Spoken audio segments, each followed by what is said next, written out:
I'm Corbett Wall with DV Auction, here with a 3-minute cattle market update for Friday, September the 16th. Can this higher board really force the Packers' hand to give even steady or more money for fat cattle this week?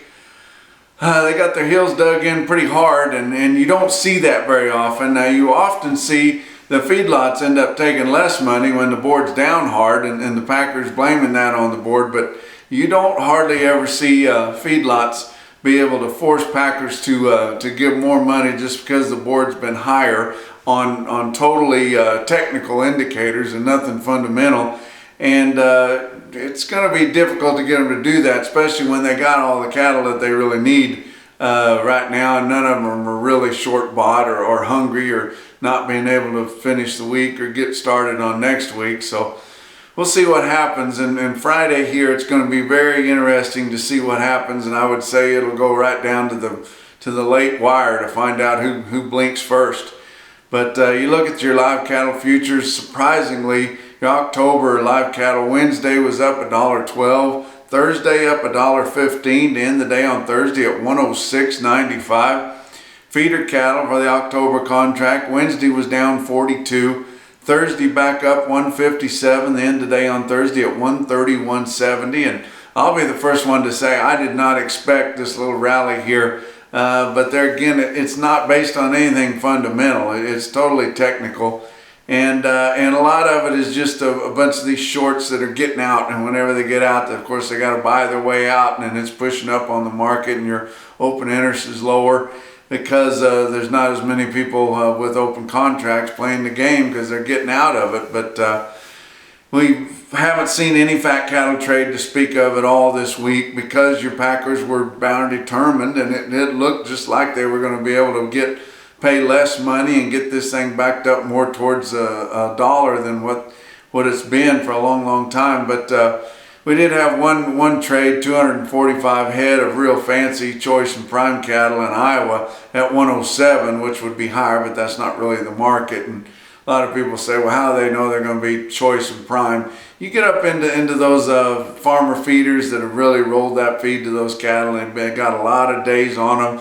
I spent a lot of time out on the East Coast and in Pennsylvania. Those Pennsylvania Dutch guys, they can make cattle that you just know are prime when you take a look at them. And they get flat-backed and deep-bodied there with a big brisket on them, and you know they're going to be at least average choice or prime.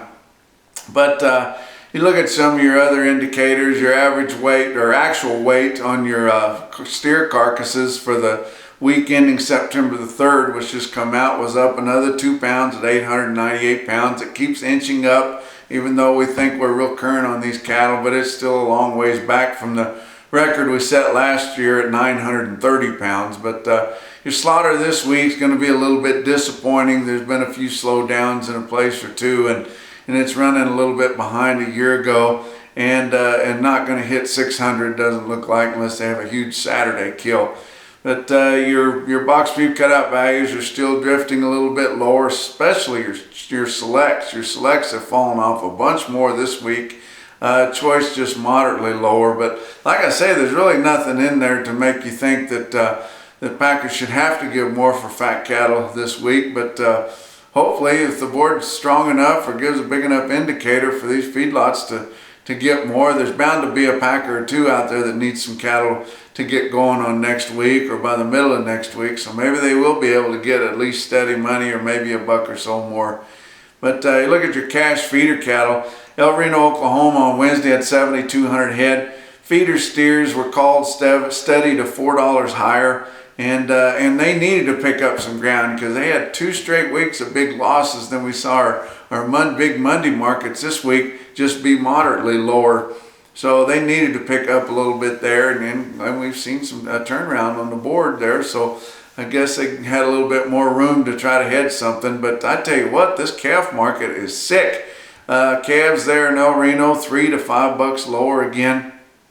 And you wonder how come this calf deal's so sour. Well, we know we've got a world of these calves coming here in the next couple of months. But if you look at your live cattle board there, you see a big drop off from April into June. So you look at some of these light and middleweight calves that are going to be getting into that market.